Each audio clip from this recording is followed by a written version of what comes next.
Welcome, everyone, to the April 14th, 2025 meeting of the Delaware County Board of Commissioners. And I would like to ask Lauren Yancanon to lead us in the pledge. Lauren is our 911 director. I pledge allegiance to the flag of the United States of America and to the republic for which it stands, one nation, under God, indivisible, with liberty and justice for all.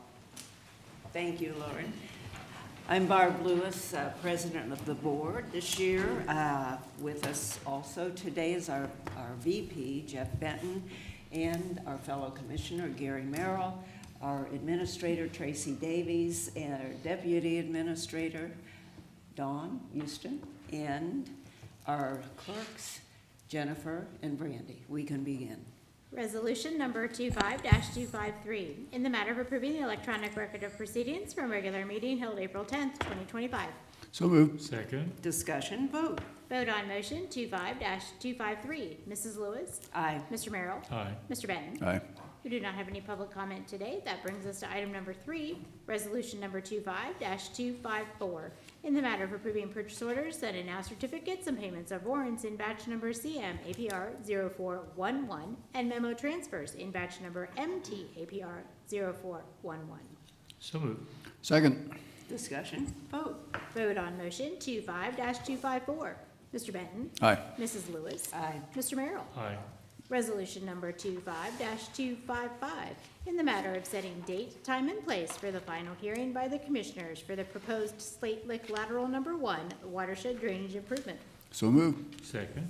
Discussion, vote. Vote on motion 25-255.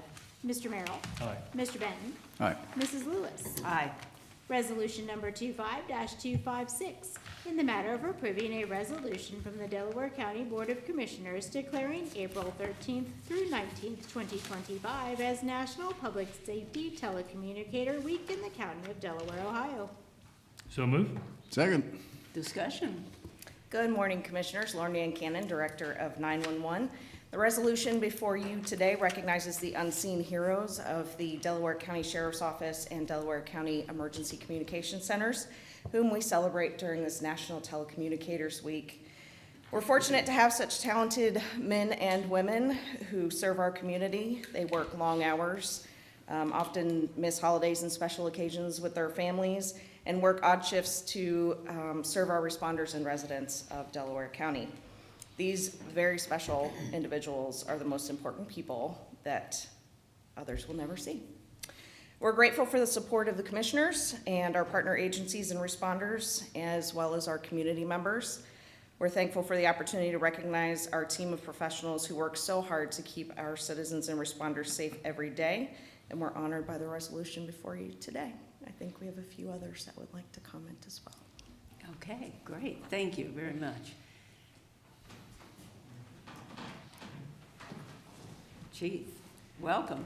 Good morning, Commissioners. I am here today as dual capacity. I am the Chief of Police for the City of Delaware, but I'm currently serving as the Chair of the 911 Board for Delaware County. And it's my privilege to be in front of you today to talk about, Lauren kind of stole my thunder a little bit with the unseen heroes, but truly they are. And I was reminded of that recently when I watched body-worn camera video of an incident in the City of Delaware. A busy night, one of our local bowling alleys, and a person fell into cardiac arrest, and ultimately our officers and fire department were summoned there. And I watched the body-worn camera video and very proud of the actions of the officers and how they seamlessly began treating that patient, and then the fire department came in and we used the same AEDs and all of that. But what wasn't captured in that video is how we got there to begin with. And the call taker who took that call and stayed calm and obtained the information and then provided that information to us. And that's really what these folks do day in and day out in our county, in a department that the public typically doesn't ever see. I know you occasionally have tours, but it's not a building that's out to the public with a big sign like we have that says Justice Center that has people coming and going. And these folks truly are unseen heroes when it comes to answering that phone in the time of need. And it's a privilege that when someone has no one else to call, and they don't know who to call, or they're having the worst day in their life, it's a privilege to be the person that picks up that phone. So I am here as a representative of our board to publicly commend Lauren and her folks and the folks at the Sheriff's Office that do that tough work every day. Probably tougher than some of the work that the police officers do, because being on a phone when someone needs help, but you can't actually go there, you've got to get the resources. I'm in the business of going there when someone needs help. They're in the business of passing that information along to folks, and that's got to be tough when somebody's on that phone screaming for help. And the best thing you can do is try to obtain information and get to the folks that can get out there. So good people, good training, good results. So thank you very much for your time. Thank you, Chief. thanks. Thank you very much. And from our Sheriff's Office. Good morning, Commissioners. My name is Tom Morgan. I'm the new Chief Deputy at the Sheriff's Office here on behalf of Sheriff Balzer. And I want to thank you for the opportunity to recognize our public safety telecommunicators this week, some of whom are here, Andrew and Jenna and Lisa and our director, Jill. And Commissioners, you probably recognize these are the first responders. They're the ones that start the process of getting help on the scene, and without them, we wouldn't be able to get there for law enforcement, fire, and EMS emergencies. So we definitely want to recognize them this week and show special thanks, and I appreciate this opportunity to address you. Oh, thank you. Thank you so much. Would anyone else from 911 like to speak? Say anything? Well, I'll start with Commissioner Merrill, because you are on the 911 board. To build on what Chief said, the people have the first contact are in 911, and probably all of us at one point in our lives have either been on the phone with 911 to get a result for someone that we care about, or we've been one of the people that in need.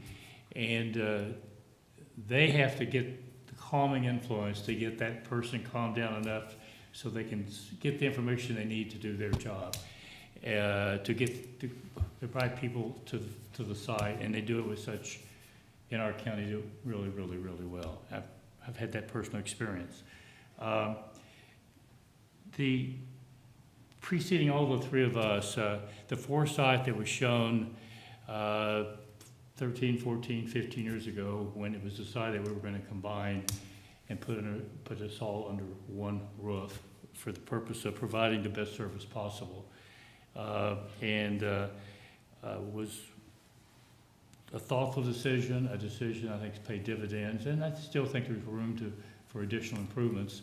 But we're well on the way where we need to be, and hopefully we can get there in total at some point in the future. But I can't say it enough other than that the people in 911, the job they do, and the fact that the calming influence, I think that says about as well as any, they provide the calming influence that allows that conversation to take place in a way to get the results to the destination quickly. And I know we're going to be, many people in our county are going to be acknowledging them this week. I think we're providing lunch on Thursday.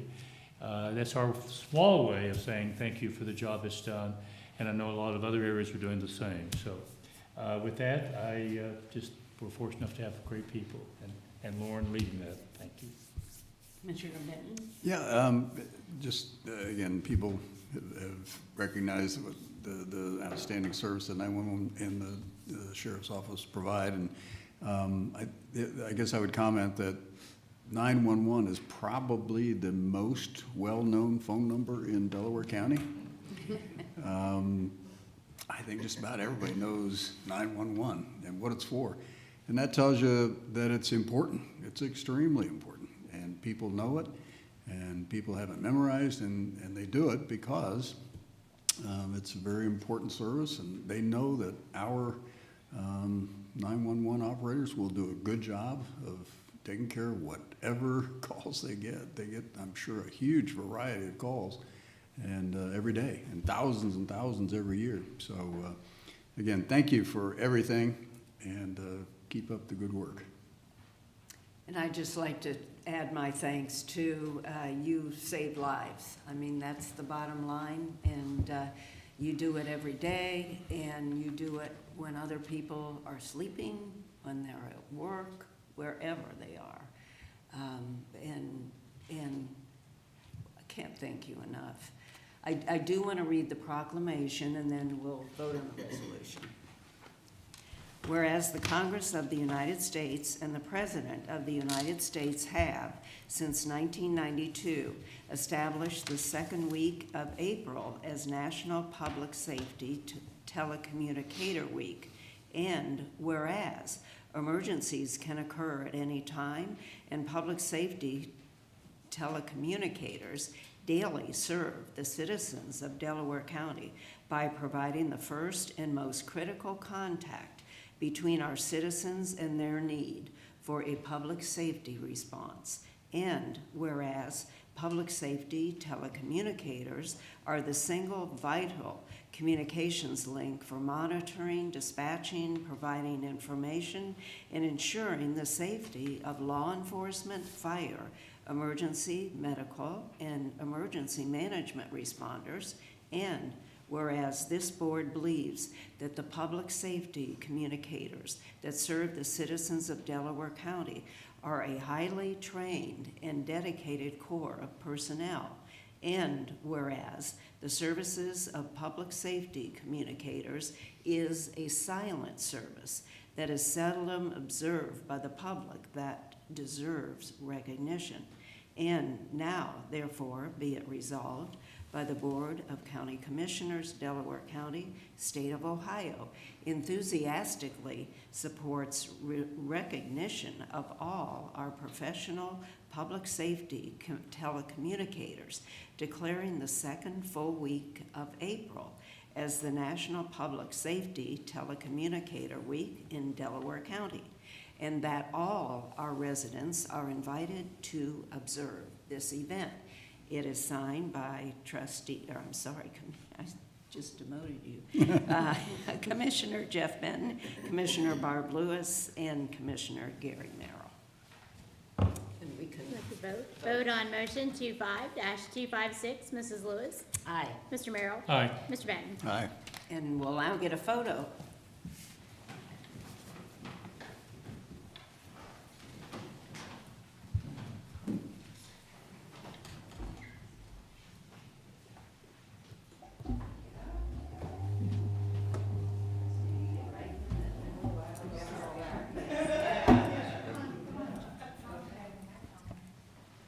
Okay.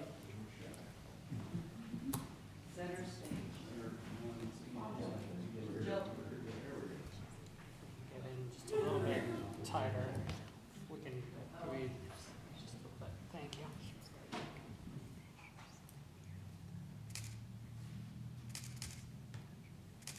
Thank you. Thank you so much. Thank you. Thank you. Thank you. Thank you. Sorry, I didn't mean to. Thank you very much. Oh, thank you. Thank you. Thank you, sir. So where are your glasses?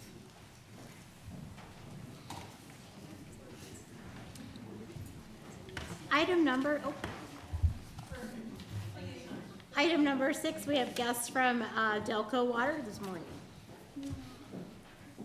Welcome, Glenn. Thanks, Commissioners. Really appreciate the opportunity to address you today, talk to you about a rate structure change we're putting in place. I saw Gary not that long ago out in public and told him we were going to be in front of you talking about the rate structure change. He goes, well, hold on a second. You're doing another rate structure change? We just talked about one last summer. So no, it's the same one. We've been very intentional, right? This is a very long play for us to make sure that we communicate to the extent that we can, that it's not a surprise to anyone. That's the intention with it. So again, thanks for putting us on the agenda today. I'm the General Manager and CEO, Glenn Marsloff, and with me is Rick Dunlop. Rick has been with us about 2 years, a little bit over 2 years. Primary duty is economic development. About the time Intel came on, we really found that we were lacking that component of our organization, and he's done a great job working with your county staff and economic development. And as part of that, he's also the key contact for our large accounts and does a lot of rate work and that kind of stuff for us. He's got a great business background. So we appreciate Rick. He has the opportunity to do a lot of these that I'm not attending myself. So Delco Water, we were just had our 50th anniversary here a couple years ago. Started here in Delaware County, obviously. The majority of our customer count and our water sales continue to be here in the county. And this map kind of shows you out by township, 30% almost in Liberty Township and 20% in Orange and another 20% in Genoa of our overall sales. So clearly the majority of our customer count is here in Delaware County. And those are probably the folks who are going to be most affected by this rate structure change too. Just an image of what the reservoir systems looked like last September. Fortunately, this is past the primary part of summer. We were able to keep those in great service based on our opportunity to add additional source with our partnership with City of Columbus that Tracy knows quite a bit about from, we were working together on that for many years ago, the Doubt Reservoir. So here's the goal. The rate structure change is very intentionally going to try to send a price signal for outdoor water use. We are trying to make sure that folks understand that if they choose to sprinkle their lawns particularly heavily, they're going to see a price signal for it. That's our intention on this thing. And the goal ultimately is to change the trend line.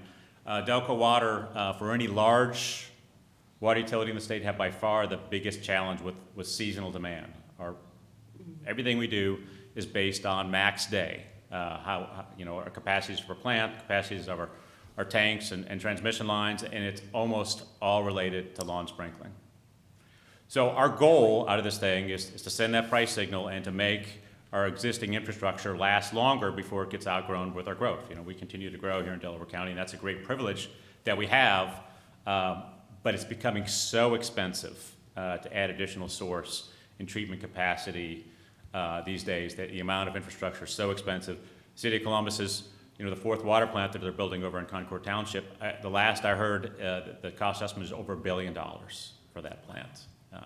So our goal is to make our assets last as long as possible. We are working already, we just expanded our Olentangy plant in 2020. We're already, working with consultants in the Army Corps to expand our Scott plant here in the next few years, but we want to put that off as long as we can, and we also want to make those investments last as long as possible. So that's our goal, is to change that trend line. The slide Rick put together here just kind of shows our trend of our typical, is this the median bill, what we see here? Is that what this is? The median bill, as it's gone over years. So we took a pause during the pandemic, went 3 years without any kind of rate structure change, and then we've had a couple of pretty big ones here the last couple of years in order to get caught up from those years. And this is what it will look like. So in the past, we've had a minimum charge that included 1,500 gallons of water, but that will end on May 1st when this goes in effect. We're going to have a service charge of $14 that includes no volume at all. And then the first 4,000 gallons will be at that $5 per thousand rate, and then 8,000 for up until 10,000 gallons, and then the even stronger price signal, $11 for any usage beyond 10,000 gallons a month. So what does this mean? Those of you who aren't in the water industry, our typical, our median bill is about $4,400, something like that. Median's 4,000. And the majority of the bills we send out are not going to see significant change. I think Rick's got it here. 377 is the average increase over the entire bill section. And some folks, you see this one shows you up to 10,000 gallons. The existing versus the new rate that goes in effect. By and large, most of those bills are changing by less than $3, and in fact, the median bill goes down a little bit because the rate structure change. We're intentionally trying to send that signal to those that are using a lot of outdoor water, so they're going to pay more very intentionally on that. And you see there's a small gap there in the center, and that's going away from that included 1,500 gallons that we're no longer going to provide for. So you see that on the right part of this slide, that's where we're trying to send that price signal to the folks that use excessive amount of outdoor water in the summertime. Question is, are they using it efficiently? We understand who our customers are, that a lot of them very much value the ability to sprinkle their lawns. We want them to do it as efficiently as possible, and if they need to use an abundance of water, we need them to pay their fair share towards the cost of the infrastructure improvements that we're doing in the future. All right, and this is just a comparison on our median bill versus the other median bills throughout the state of Ohio. So we're right in line. In fact, I think it went down slightly with the rate structure change for the median bill. Like I told you, that we actually those bills are going to see a slight decrease. So that by and large, the majority of bills see about a $3 per month either direction. Right, they're mostly staying about the same, but we're going to see a price signal, particularly at those that are using more water, especially once we get over the 10,000 gallon mark. And again, 4,000 is what you typically see in a month. We'll see a small amount of bills, 100,000, 200,000 gallons a month, probably sprinkling inefficiently and sprinkling a really large lot, and they're going to see the signal. What kind of questions do you have for me? Again, I really appreciate the opportunity to come here to get on your agenda, and we're just trying to communicate this as much as we can. We're going to work on getting an article in the Gazette and the Dispatch here this month as we lead into May when this thing goes in effect. This is not the first time I've heard the presentation, but just for clarity, for the benefit of everybody, when you say 10,000 gallons, each month stand on its own. It's not like an average over 2 or 3 or 4 months? Or Each month's different, right? So by and large, even the folks that sprinkle a lot, most of them, 9, 10 months a year, they might see very little change in their bill. But those 2 or 3 months when they are actively sprinkling, they're going to see a pretty significant price signal. Yep. How many thousand gallons of water do homeowners use to sprinkle their lawn? In a summer month typically. Well, it varies quite a bit on, so ideally, what the Soil and Water Conservation District will tell you is 1 inch of water per week, either as it falls from the sky or as you sprinkle it on your lawn, is enough to keep your lawn perfectly healthy, and it will not go dormant. Will stay green the whole time. How much our customers use vary significantly on how they have their sprinkler system set. A lot of them, have it turned on in the spring, maybe by a third party. A contractor comes in and does it, and it might run 7 days per week. Others might run it just 1 day per week, which is kind of the recommendation, 1 or 2 days per week to get that inch of rainfall. And then it depends on how big your lot is. But if you were going to sprinkle an inch per week, every week, there was no rain at all the entire month, including indoor use, you might see about 25,000 gallons on a typical, really that much? on a typical residential lot. You might see that much, yeah. Okay. That's once a week, it'd be 25,000 gallons? If you did an inch per week on, like a 30-acre lot, it would be in that neighborhood, yeah. Interesting. Didn't realize it was using that much water to sprinkle. Yeah, it's our challenge is outdoor water use. Our building stock by and large is pretty new, so we don't you don't see toilet replacements and anything inside the home for domestic water use is really not very relevant to our challenge. So our challenge is curbing that seasonal demand that we see. Yeah, and with the reservoirs you've added and the other things you've taken to build up storage, you're in good shape though for the Yeah, we've foreseeable been in good shape, but we're going to outgrow those over time, right? So we're always actively looking for additional source and additional capacity, as we're building this for the long haul, right? We need 50, 100, 200 years out ultimately. So we're in fine shape right now as far as our supply and our treatment capacity. We're working on some projects to make sure we can transmit that water into the regions that use it, where we don't have as robust transmission system. For instance, we're working on a pipeline to take water from the Olentangy plant and be able to move it around Alum Creek over into Genoa and ultimately over to Harlem Townships. That's a pretty big project we have, and to take advantage of the capacity we've already bought and paid for, but we just need some big pipeline projects in order to move that water there. So that's something that's high on our priorities. I want to thank you for more aligning the pricing according to usage. I think just as a matter of strategy and principle, that makes sense and is a fair way of doing it. So I want to compliment you on that. And also, Rick, thank you for all you do with economic development. There's a lot going on, as we all know, and we really appreciate your efforts to support the community's economic development efforts. Yeah, we're one of very few utilities in the state that have made the choice to go to this inclining block rate that I've showed you, but it's not unique to us. I just had a discussion with the city of Delaware, their director last week, and they're working on a similar plan. It's not going to be done just the same way as ours, but it's going to be the same type system that's supposed to send a price signal for outdoor water use. So it won't be unique to Delco Water customers. The city residents will see that as well. Glenn, could you go back to the slide where it shows what you cover in Delaware County? There's yellow. There you go. Yeah. Okay. So that's percentage of use by township. Okay. I see. So the yellows are the municipalities. Okay. Okay. Yep. Gotcha. You cover the whole county though.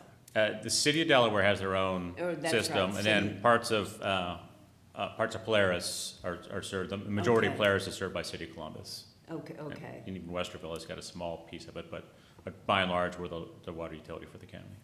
Okay.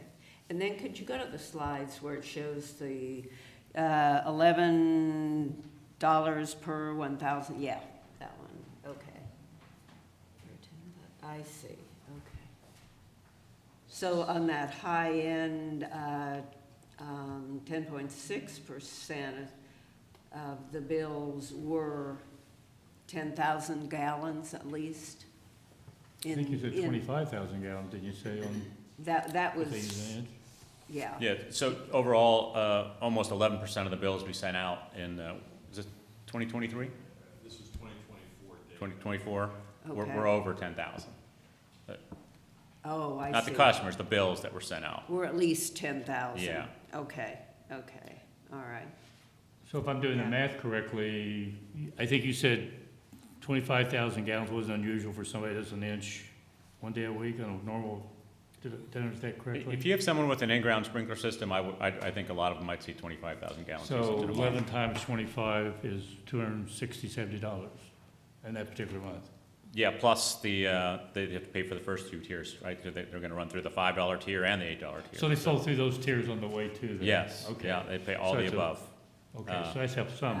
All Yeah. of the above. But only the gallonage above 10,000, at 15,000, they would Okay. pay at the premium rate. These are kind of questions I think Okay. users will ultimately ask and probably have asked. So, Good question. Yeah, right, okay. now, I do have one other question. I'm sorry, go ahead. I was just gonna say, we sent out. Rick, come up, Rick, yep. yeah, the please microphone. come up so I we can would all hear you. just, in the Rick Dunlop Audio. is, but I would want to also let you know that what we had done is a couple of things. We had sent out flyers in the mailers, so all of our customers received bills, getting educated on this. And we've also redirected them back to our website, where we've got a FAQ and examples of what the bills might look like, just to get people comfortable with what the change should be. Okay, But knowing human nature, until you get that first bill, Yeah. it really doesn't register. Exactly, So- exactly. So one other question, and I'm trying to think from the perspective of a consumer. Are all the meters on May 1 red, or is it going to be based on when they're red during the month, or how's, When they're read during the month. okay, So it's so, effective May 1st, but it'll be based on each of the billing cycles. so it won't be a monthly it'll be May 15th to June 14th or Yes. whatever, based on, okay. The bills that we send after May 1st, Yes. once any Oh, bills go out after okay. that date, the new rate structure would apply. will you have another little flyer in the next bills you send that would explain any of this? Even though you had it first? I mean, I know sometimes people throw away extra things. We're trying to over-communicate. I Yeah. think it is our intention to do another Okay. bill insert. Yeah. We're gonna Yeah, get that's those what I articles. mean. There will still be folks that won't be aware until they get their bill. I mean, Yeah. just, no matter how hard you try to communicate, it's Mhm. difficult to send the message to everybody. But that's our intention. That's why we're coming here in front of the commission. We're talking to several of the township trustees, hoping that some folks might catch on to it from there if they call the trustees or anyone that you'd have some information to be able to share with them, and certainly redirect them back to us. Okay. Commissioners, that'd be Tracy Davies, Administrator, do you briefly want to touch on your new portal? I think it's been a good bill payment portal and a great way for people to get up-to-date information. So, Yeah, we weren't intending to take so much of your time, but thanks for the question. We'll be glad to. In addition to this change, we've just done an entire billing system change out. So we've gone to Oracle's premium product, and as part of this whole change, we have a new customer portal that provides much more options that customers can self-manage their account, including it's got your usage history, allows you to set up alerts and do some payment options and everything on there. So been very intentional trying to get folks to engage that way and you know, perhaps sign up for electronic billing, that type of thing too. Oh, But it was one of the big parts. I remember having a discussion with somebody at one of the Genoa Township trustee meetings, and he told me this was about a year ago. I just moved, and I could do AEP and Columbia Gas, and I could make all the changes myself online, didn't have to talk to anybody, but you're the only utility we had to. And I said, well, wait a year and we'll have it. And that type of thing we've been able to add with the new product here. Yeah. Oh, great. Boy, no, that was a good question. Glad to know that. On the customer industrial side, they will not follow the same rate structure. It's going to be a uniform rate. It's about $7.60 per thousand. But we're not trying to be punitive to folks that need to use water for commercial purposes. That's not the intention here. But in many cases, they have yards that they water too, so they'll still be paying that for or not, or how? They would not be. No, they're going to have a uniform rate. Okay. Yeah. All right. Thank you very much. Really appreciate the heads up. Thank you for the privilege. On the agenda, Jennifer, thanks so much for accommodating us. You're welcome. All right. Thanks, Tracy. We'll see you later. Thanks, guys. Item number 7, resolution number 25-257, in the matter of reappointing members to the Evans Farm New Community Authority Board of Trustees. So moved. Second. Discussion. Good morning, Commissioners. Jane Hawes, Director of Communications. We have before you a resolution recommending reappointment of Rob Riley, who has been our local government representative on the Evans Farm NCA, and John Kirksey is interested in reappointment as our citizen member, and we recommend their approval. Okay. Appreciate their service. Vote, please. Vote on motion 25-257. Mr. Benton? Aye. Mrs. Lewis? Aye. Mr. Merrill? Aye. Resolution number 25-258, in the matter of approving a transfer of appropriations for the Sheriff's Office. So moved. Second. Discussion. Good morning, Mikkel Roy, Finance Director, Sheriff's Office. This appropriation transfer would just allow us to go ahead and purchase the van that was approved recently for the crisis negotiator team that was approved a couple weeks ago. Okay. Questions? Vote, please. Vote on motion 25-258. Mr. Merrill? Aye. Mr. Benton? Aye. Mrs. Lewis? Aye. Thank you. Thank you. Resolution number 25-259, another authorizing participation in ODOT road salt contracts awarded in 2025. So moved. Second. Discussion. Morning, Rob Riley, Chief Deputy Engineer. I know it's only April, but we're having to start thinking about next winter already. We are asking for your approval to participate in the ODOT salt contract as we have for many, many years, and to purchase up to 12,000 tons. This past winter, we used somewhere on the order of 8,000 tons, used and sold to our partner local agencies, including townships and some of the cities. So we need to, we'd like to restock our barns later this summer or early this fall. We're in a very good position in that we have enough storage to be able to hold about 12,000 tons when we're maxed out, and that covers just even about the worst winter we've had, and that's a very good position to be in that we can go into the winter fully stocked. We aren't subject to delivery delays like some of the other agencies in central Ohio and really all across Ohio. That has been a problem in the past, getting salt in a timely manner. So we're in good shape there. Unfortunately, we had again, kind of a normal winter, I would describe it as this past winter. So used a little bit more salt than we'd like to, but that's what we have to do. So. Price-wise, where do we stand? Is it pretty flat, or is it going up, or? We'll see. I think we're anticipating at least $70 per ton. It was about $62 this year. Reasonable to expect some increase next year based on the fact this was a less mild winter, I guess, than we've had in recent years. I do have a curious question. When townships buy salt from us, do you use an average, or do you use the hot price that just came in, or how do you determine which price you charge them? We use the current price, plus we add basically a storage and handling charge, which represents covering our costs. We're not charging them any more or less than what it costs us to acquire and to load and store the salt. So it's based on what the last cost was that you? Correct, yes, yes it is. Okay, vote please. Vote on motion 25-259, Mrs. Lewis. Aye. Mr. Merrill. Aye. Mr. Benton. Aye. Resolution number 25-260, approving the plats of subdivision for Hyatt's Meadows, Section 3, Phase A, Lot 670, Division Number 1, and Woodcrest Crossing, Section 7. So moved. Second. Discussion. Yes, we have two plats for your approval today. Hyatt's Meadows, Section 3, Phase A. This includes 40 lots located off of Hyatt's Road. And then Woodcrest Crossing, that is 45 lots in Liberty Township as well, located south of Hyatt's Road, west of Sawmill Parkway. Vote please. Vote on motion 25-260, Mr. Benton. Aye. Mrs. Lewis. Aye. Mr. Merrill. Aye.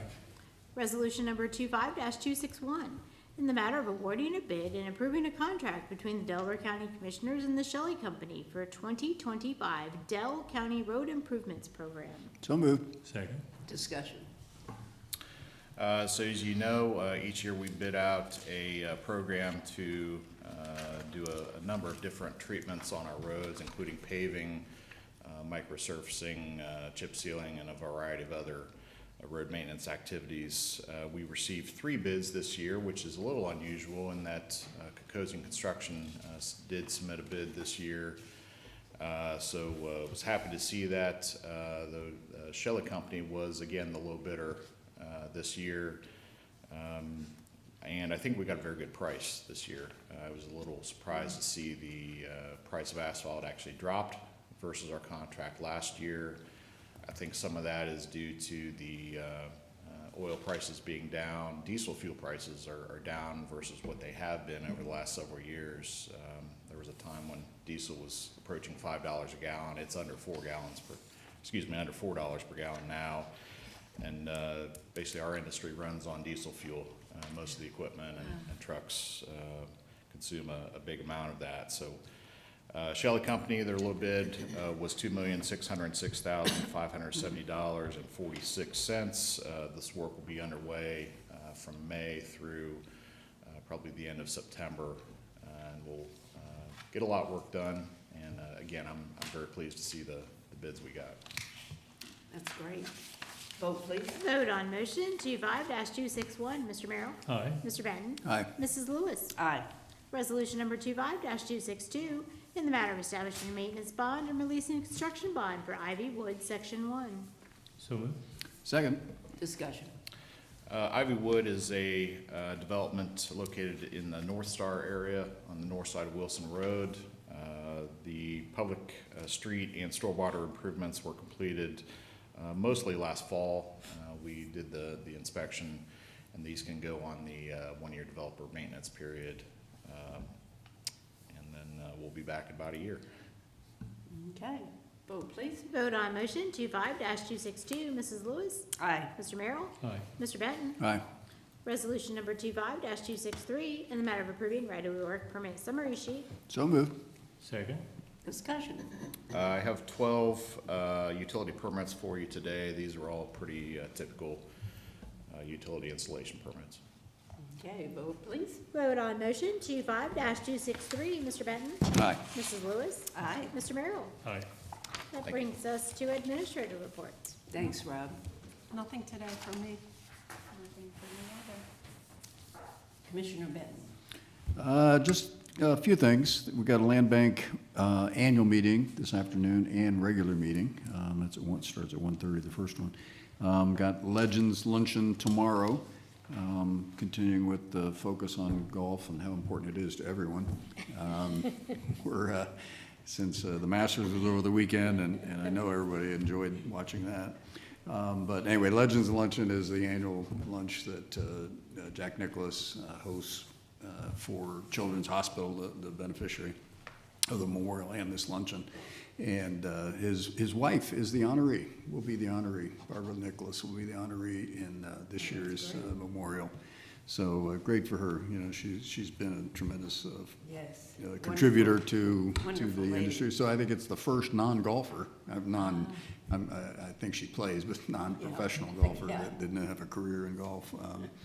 But congratulations to her, and great for the memorial to honor her. Records Commission is Wednesday, and that's all I got. In the spirit of time, I'm not going to add anything to that today. I know that we have a couple things coming up here shortly. And I don't have anything, and we do have need for executive, but then we're going to, how do we handle this? Because we have audit first. Recess, I would Recess, recess. just and- We can Recess. recess Okay. and then, we'll come back. Okay. When is the audit? 10:15. 10:15, oh, okay, yeah, we don't have any time then. Yeah. I think they're standing out there, in fact. They are. Oh, We yeah, will yeah. recess then for our audit, and then come back at 10:45. Okay, recess until 10:45.